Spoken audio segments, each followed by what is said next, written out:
ছেলেটা বারবার তাকাইতেছে হঠাৎ করে তার চাচারে বলতেছে, চাচা ও চাচা ও চাচা, পানির মাঝে যে বুড়া লোকটা আমার ধরছিল এই বুড়া বেটাতে এখানে বয়ে রয়েছে।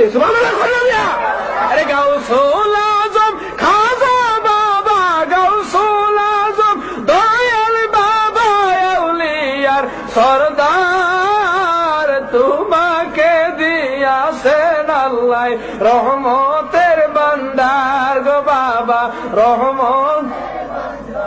বাইরে রে ওলি আল্লাহর হাত যে কত লম্বা, এই জিনিসটা যদি বুঝতা জীবন ওলি আল্লাহর বদনাম গাইলা, নইলে আল্লাহর ওলির কদমে গুলামি করতে করতে তোমার জীবন শেষ হইতো। এই জন্য এখনো সময় আছে, ওলি আল্লাহ চিনো। বাবা শাহজালালকে গালিগুলোজ কইরো না, ওলি আল্লাহরে গালিগুলোজ কইরো না। আল্লাহ বলেন যারা আমার ওলিদের সাথে দুশমনী করে, ওমান আদা লি ওয়ালিয়ান ফাকাদ আযানতু বিল হারব, আমি আল্লাহ সরাসরি তার সাথে জিহাদ ঘোষণা করলাম। এখন আমি আপনাদেরকে বিদায় লগ্নে এই কথাটাই বইলা যাই, ভাইজান যদি কারো মন চায় আল্লাহর সাথে জিহাদ করতেন তাইলে ওলি আল্লাহর বদনাম।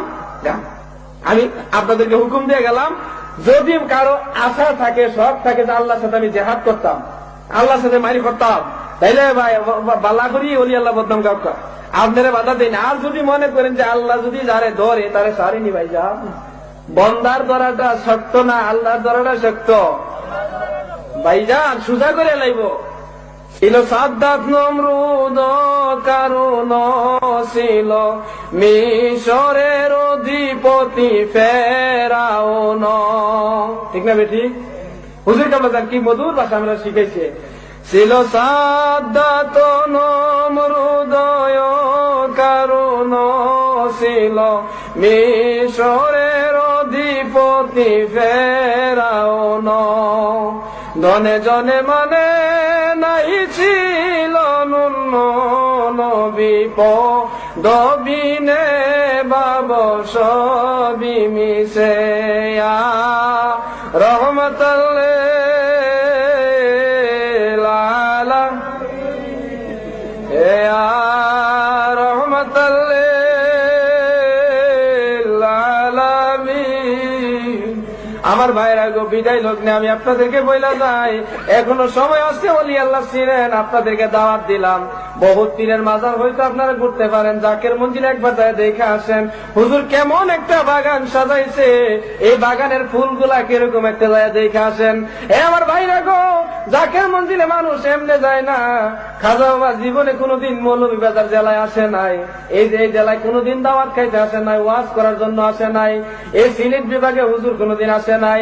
যেই পীরে এক জায়গায় বৈশা তাম দুনিয়ার মানুষগুলারে জমাইছে, ওই পীরের হাতটা কত লম্বা আমি আর বোঝানি দরকার মনে করি না, ঠিক আছে? ঠিক বাবা কি যে বাঁশি বাজাইলা, সারা জাহান পাগল বানাইলা। বাবা কি যে বাঁশি বাজাইলা, জগৎ বাসি উঠলো নাসি। ভাইয়ের আমার বিদায় লগ্নে ওই যে নূরের তৈরি ব্যাপারটা আর দুই একটা সূক্ষ্ম একটা কথা বলে যে আমার সময় শেষ। ভাইয়ের আমার এখন বলেছিলাম যেখানে আশরাফ আলী থানভী সাহেব কিতাবের ভিতরে নূরের ব্যাপারে দলিল আছে, এখানে কওমি আলেম যারা আছেন, দেওবন্দি আলেম যারা আছেন, ওনাদের জন্য আমি মনে করি এটাই যথেষ্ট। এখন যদি প্রশ্ন করেন কেউ যে হাদিস শরীফে এমন কোন দলিল আসেনি, হ্যাঁ ভাইজান অনেকে বলেছে বুখারী শরীফে নাই, মুসলিম শরীফে নাই, সিয়াসিত্তার নাই। আরে মিয়া আপনি লেখাপড়া করছেন কতটুকু? সিয়াসিত্তার নাই। আপনাদেরকে বলি, মাটির তৈরি সর্বপ্রথম মানুষ, ওনার নাম কি বলেন? বালাবেরা বুঝা কথা কইবেন, পরে বেড়াচারা লাগাইবেন না। যেটা বুঝেন এটা কইবেন, আর যেটা বুঝেন না এটা জবাব দিবেন না। মাটি দিয়া সর্বপ্রথম আল্লাহ কারে বানাইছে? একটু জোরে বলেন, কারে বানাইছে? গভীর মনোযোগ, এখানে থাকেন। মাটি দিয়ে আল্লাহ সর্বপ্রথম আদম আলাইহিস সালামের বানাইছে, এটা সত্য কথা, এটা কোরআনের কথা, আল্লাহর কথা। এখন আসেন হাদিস, আপনারা খালি বুখারী মুসলিম সিয়াসিত্তা করেন, আপনারা লেখাপড়া করছেন কত আমি জিজ্ঞাসা করি। মেশকাত শরীফ যেটা দাখিল আলেমে পড়ানো হয়, এই মেশকাত শরীফে হাদিস উল্লেখ আছে, এবং সিয়াসিত্তার কিতাব হাদিসে তিরমিজি শরীফ, এই তিরমিজি শরীফ উল্লেখ আছে, এবং মাওয়াহিবুল লাদুনিয়ার ভিতরে উল্লেখ আছে।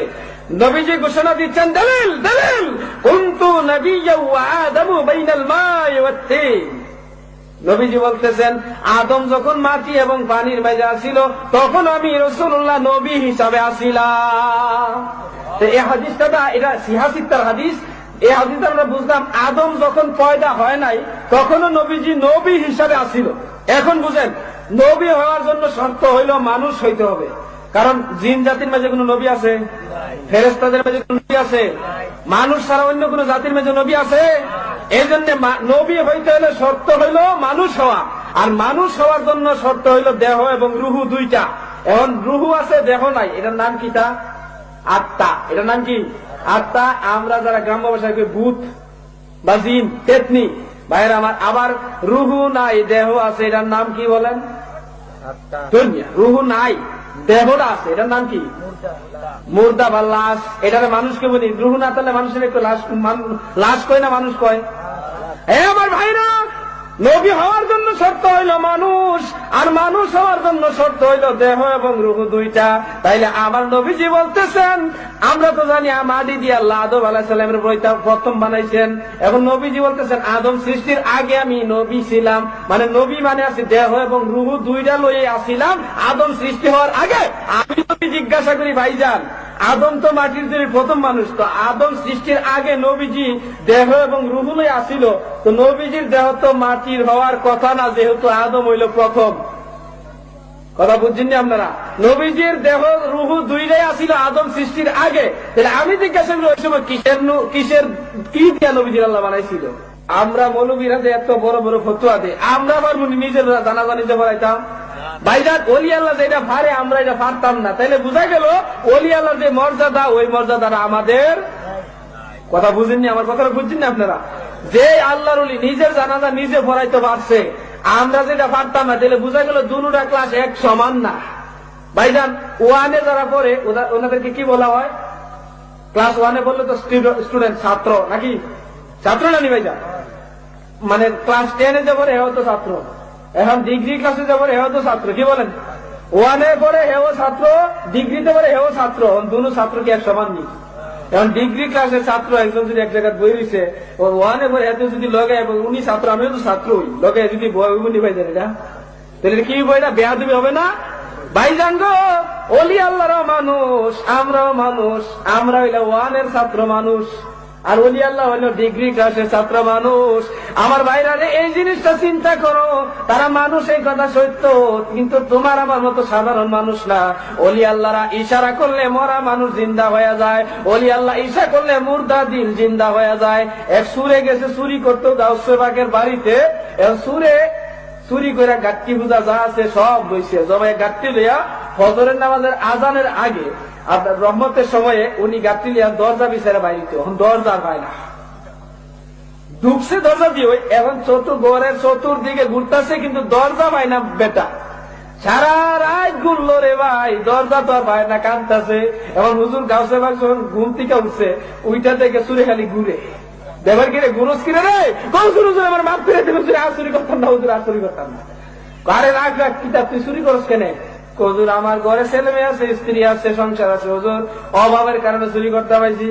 কয় তুই চুরি করতে আইস এদিকে, তুই চুরি করবি না? আর না হুজুর আর চুরি করতাম না, কয়েকটা শর্তে করে ছাড়তাম পারি, তুই আমার কাছে পবিত্র আইবি, অজু গোসল কইরা, আবার সাইজ ভাগ্যে যাইস কেনা, বাগলে আবার ধরা থবি কিনা।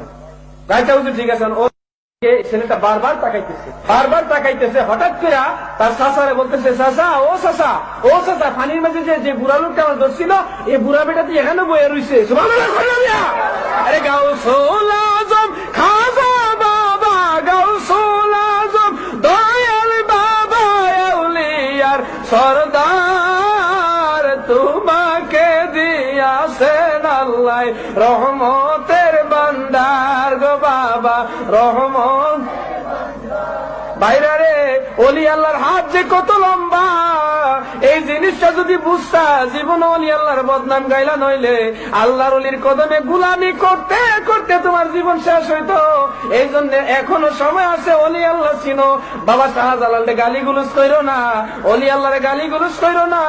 আল্লাহ বলেন যারা আবার ওলিদের সাথে দুশমনি করে, ওমান আদা লি ওয়ালিয়ান ফাকাদ আযানতু বিল হারব, আমি আল্লাহ সরাসরি তার সাথে জিহাদ ঘোষণা করলাম। এখন আমি আপনাদেরকে বিদায় লগ্নে এই কথাটাই বইলা যাই, ভাইজান যদি কারো মন চায় আল্লাহর সাথে জিহাদ করতেন, তাইলে ওলি আল্লাহর বদনাম গান। আমি আপনাদেরকে হুকুম দিয়ে গেলাম, যদি কারো আশা থাকে, শখ থাকে যে আল্লাহর সাথে আমি জিহাদ করতাম, আল্লাহর সাথে মারি করতাম, তাইলে বালা করি অলি আল্লাহ বদনাম কাউকা আপনারা বাধা দেন। আর যদি মনে করেন যে আল্লাহ যদি যারে ধরে তারে সারিনি ভাই যা, বন্দার ধরাটা শক্ত না আল্লাহর ধরাটা শক্ত ভাইজান, সোজা করে লাইব। ছিল সাদ্দাত নমরুদ কারণ ছিল মিশরের অধিপতি ফেরাউন, ঠিক না বেঠিক? হুজুর কামলাদান কি মধুর ভাষা আমরা শিখাইছে। ছিল সাদ্দাত নমরুদ কারণ ছিল মিশরের অধিপতি ফেরাউন, ধনে জনে মানে নাই ছিল নুন্ন নবী দবিনে বাব সবি মিশে রহমতুল্লিল আলামিন রহমতুল্লিল আলামিন। আমার ভাইরা গো, বিদায় লগ্নে আমি আপনাদেরকে বইলা যাই, এখনো সময় আছে ওলি আল্লাহ ছিলেন, আপনাদেরকে দাওয়াত দিলাম। বহুত পীরের মাজার হয়তো আপনারা ঘুরতে পারেন, জাকের মঞ্জিল একবার যায় দেখে আসেন হুজুর কেমন একটা বাগান সাজাইছে, এই বাগানের ফুলগুলা কিরকম একটা যায় দেখে আসেন। আমার ভাইরা গো, জাকের মঞ্জিলে মানুষ এমনি যায় না। খাজা বাবা জীবনে কোনোদিন মৌলভীবাজার জেলায় আসে নাই, এই যে এই জেলায় কোনোদিন দাওয়াত খাইতে আসে নাই, ওয়াজ করার জন্য আসে নাই, এই সিলেট বিভাগে হুজুর কোনোদিন আসে নাই। যেই পীরে এক জায়গায় বৈশা তাম দুনিয়ার মানুষগুলারে জমাইছে, ওই পীরের হাতটা কত লম্বা আমি আর বোঝানি দরকার মনে করি না, ঠিক আছে ঠিক? বাবা কি যে বাঁশি বাজাইলা সারা জাহান পাগল বানাইলা, বাবা কি যে বাঁশি বাজাইলা জগৎ বাসি উঠলো নাসি। ভাইয়ের আমার, বিদায় লগ্নে ওই যে নূরের তৈরি ব্যাপারটা আর দুই একটা সূক্ষ্ম একটা কথা বলে যে আমার সময় শেষ। ভাইয়ের আমার, এখন বলেছিলাম যেখানে আশরাফ আলী থানভী সাহেব কিতাবের ভিতরে নূরের ব্যাপারে দলিল আছে, এখানে কওমি আলেম যারা আছেন, দেওবন্দি আলেম যারা আছেন, ওনাদের জন্য আমি মনে করি এটাই যথেষ্ট। এখন যদি প্রশ্ন করেন কেউ যে হাদিস শরীফে এমন কোন দলিল আসেনি, হ্যাঁ ভাইজান, অনেকে বলেছে বুখারী শরীফে নাই, মুসলিম শরীফে নাই, সিয়াসিত্তার নাই। আরে মিয়া, আপনি লেখাপড়া করছেন কতটুকু? সিয়াসিত্তার নাই। আপনাদেরকে বলি, মাটির তৈরি সর্বপ্রথম মানুষ, ওনার নাম কি বলেন? বালাবিরা বুঝা কথা কইবেন, পরে বেড়াচারা লাগাইবেন না। যেটা বুঝেন এটা কইবেন, আর যেটা বুঝেন না এটা জবাব দিবেন না। মাটি দিয়া সর্বপ্রথম আল্লাহ কারে বানাইছে? একটু জোরে বলেন, কারে বানাইছে? গভীর মনোযোগ, এখানে থাকেন। মাটি দিয়ে আল্লাহ সর্বপ্রথম আদম আলাইহিস সালামের বানাইছে, এটা সত্য কথা, এটা কোরআনের কথা, আল্লাহর কথা। এখন আসেন হাদিস, আপনারা খালি বুখারী মুসলিম সিয়াসিত্তা করেন, আপনারা লেখাপড়া করছেন কত আমি জিজ্ঞাসা করি। মেশকাত শরীফ যেটা দাখিল আলেমে পড়ানো হয়, এই মেশকাত শরীফে হাদিস উল্লেখ আছে, এবং সিয়াসিত্তার কিতাব হাদিসে তিরমিজি শরীফ, এই তিরমিজি শরীফ উল্লেখ আছে, এবং মাওয়াহিবুল লাদুনিয়ার ভিতরে উল্লেখ আছে। নবীজি ঘোষণা দিচ্ছেন, দলিল দলিল কুনতু নাবিয়্যা ওয়া আদামু বাইনাল মাই ওয়াত তিন। নবীজি বলতেছেন, আদম যখন মাটি এবং পানির মাঝে আসিল, তখন আমি রাসূলুল্লাহ নবী হিসাবে আসিলাম। তো এই হাদিসটা, এটা সিয়াসিত্তার হাদিস। এই হাদিসটা আমরা বুঝলাম, আদম যখন পয়দা হয় নাই তখনও নবীজি নবী হিসাবে আসিল। এখন বুঝেন, নবী হওয়ার জন্য শর্ত হইল মানুষ হইতে হবে। কারণ জিন জাতির মাঝে কোন নবী আছে? ফেরেশতাদের মাঝে কোন নবী আছে? মানুষ ছাড়া অন্য কোন জাতির মাঝে নবী আছে? এই জন্য নবী হইতে হলে শর্ত হইল মানুষ হওয়া, আর মানুষ হওয়ার জন্য শর্ত হইল দেহ এবং রুহু দুইটা। এখন রুহু আছে, দেহ নাই, এটার নাম কি? তা আত্মা। এটার নাম কি? আত্মা। আমরা যারা গ্রাম্য ভাষায় ভূত বা জিন, পেতনি, ভাইয়ের আমার, আবার রুহু নাই, দেহ আছে, এটার নাম কি বলেন? দুনিয়া। রুহু নাই, দেহটা আছে, এটার নাম কি? মুর্দা বা লাশ। এটারে মানুষকে বলি, রুহু না থাকলে মানুষের একটু লাশ কয় না, মানুষ কয়। হ্যাঁ আমার ভাইরা, নবী হওয়ার জন্য শর্ত হইল মানুষ, আর মানুষ হওয়ার জন্য শর্ত হইল দেহ এবং রুহু দুইটা। তাইলে আমার নবীজি বলতেছেন, আমরা তো জানি মাটি দিয়ে আল্লাহ আদম আলাইহিস সালামের প্রথম বানাইছেন। এখন নবীজি বলতেছেন, আদম সৃষ্টির আগে আমি নবী ছিলাম, মানে নবী মানে আছে দেহ এবং রুহু দুইটা লইয়ে আসিলাম আদম সৃষ্টি হওয়ার আগে। আমি যদি জিজ্ঞাসা করি, ভাইজান আদম তো মাটির তৈরি প্রথম মানুষ, তো আদম সৃষ্টির আগে নবীজি দেহ এবং রুহুলই আসিল, তো নবীজির দেহ তো মাটির হওয়ার কথা না, যেহেতু আদম হইল প্রথম। কথা বুঝছেন আপনারা? নবীজির দেহ রুহু দুইটাই আসিল আদম সৃষ্টির আগে। তাহলে আমি জিজ্ঞাসা করি ওই সময় কিসের কি দিয়া নবীজির আল্লাহ বানাইছিল? আমরা মৌলবীরা যে এত বড় বড় ফতুয়া দেয়, আমরা আবার নিজের জানাজানি যে পড়াইতাম। ভাইজান, অলি আল্লাহ যেটা পারে আমরা এটা পারতাম না, তাইলে বোঝা গেল অলি আল্লাহ যে মর্যাদা, ওই মর্যাদাটা আমাদের। কথা বুঝেননি? আমার কথাটা বুঝছেন না আপনারা? যে আল্লাহর ওলি নিজের জানাজা নিজে পড়াইতে পারছে, আমরা যেটা পারতাম না, তাহলে বোঝা গেল দুটা ক্লাস এক সমান না। ভাইজান, ওয়ানে যারা পড়ে ওনাদেরকে কি বলা হয়? ক্লাস ওয়ানে বললে তো স্টুডেন্ট, ছাত্র নাকি? ছাত্র নানি ভাইজান? মানে ক্লাস 10-এ যে পড়ে হেও তো ছাত্র, এখন ডিগ্রি ক্লাসে যে পড়ে হেও তো ছাত্র। কি বলেন? ওয়ানে পড়ে হেও ছাত্র, ডিগ্রিতে পড়ে হেও ছাত্র, দুনো ছাত্র কি এক সমান নেই? এখন ডিগ্রি ক্লাসের ছাত্র একজন যদি এক জায়গায় বই রয়েছে, ওয়ানে পড়ে এত যদি লগে, উনি ছাত্র আমিও তো ছাত্রই, লগে যদি বই উনি ভাইজান, এটা তাহলে কি বইটা বেয়াদবি হবে না? ভাইজান গো, অলি আল্লাহরাও মানুষ, আমরাও মানুষ, আমরা হইলে ওয়ানের ছাত্র মানুষ, আর অলি আল্লাহ হইল ডিগ্রি ক্লাসের ছাত্র মানুষ। আমার ভাইরা রে, এই জিনিসটা চিন্তা করো, তারা মানুষ, এই কথা সত্য, কিন্তু তোমার আমার মতো সাধারণ মানুষ না। অলি আল্লাহরা ইশারা করলে মরা মানুষ জিন্দা হয়ে যায়, অলি আল্লাহ ইশা করলে মুর্দা দিল জিন্দা হয়ে যায়। এক সুরে গেছে চুরি করতো গাউসে বাগের বাড়িতে, সুরে চুরি করে গাট্টি বুঝা যা আছে সব বইছে জমায় গাট্টি লইয়া ফজরের নামাজের আজানের আগে আপনার রহমতের সময়ে উনি গাট্টি লিয়া দরজা বিচারে বাইরিতে, এখন দরজা পায় না, ঢুকছে দরজা দিয়ে, এখন ঘরের চতুর্দিকে ঘুরতেছে, কিন্তু দরজা পায় না। বেটা সারা রাত ঘুরলো রে ভাই, দরজা তো আর পায় না, কাঁদতেছে। এখন হুজুর গাউসে বাগ যখন ঘুম থেকে উঠছে, ওইটা থেকে চুরে খালি ঘুরে দেবার কিরে গুরুজ কিরে রে, হুজুর হুজুর আমার মাপ ফিরে দিল, হুজুর আর চুরি করতাম না, হুজুর আর চুরি করতাম না। আরে রাখ রাখ, কিতাব তুই চুরি করস কেন? হুজুর আমার ঘরে ছেলে মেয়ে আছে, স্ত্রী আছে, সংসার আছে, হুজুর অভাবের কারণে চুরি করতে পাইছি। কয় তুই চুরি করতে আইস এদিকে, তুই চুরি করবি না? আর কোন না, হুজুর আর চুরি করতাম না, কয়েকটা শর্তে করে ছাড়তাম পারি, তুই আমার কাছে পবিত্র আইবি, অজু গোসল কইরা আমার সাইজ ভাগ্যে যাইস কেন, বাঁধলে আবার ধরা থাকবি কিনা।